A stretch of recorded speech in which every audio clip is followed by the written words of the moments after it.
çünkü. Evet, bir diğer sorun çocuğun yerken yatıyor olması. Şimdi çocukların midesi zaten gevşek demiştik. Bir de zaten bu tür şeyleri yemeyen çocuk bulmamız zor.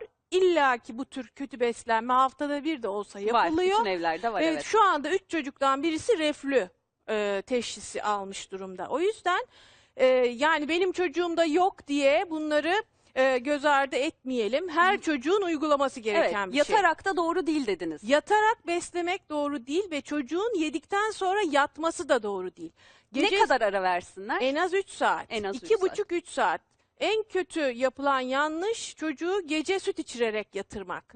Balgamlı öksürüklerin en baş sebebi şu anda. Gece süt içmemeli Gece çocuklar. süt içmeyecek. Çocuk ya ne içecekse yiyecekse 2 saat önceden Bir de yiyecek. hocam bunu ballı süt yapıyoruz. Evet. Pekmezli sütler veriyoruz. Ballı süt, kakaolu süt. Yani yatmadan bir de kakaolu süt içtiğini düşünürseniz Pekmez de mi doğru değil? yatmadan önce hiçbir şey yemek içmek doğru değil. Hani süte normal gündüz içerken tabii ki pekmez katılabilir ama yine de her tür beslenme sonrası çocuğun 2 saat yatmaması gerekiyor.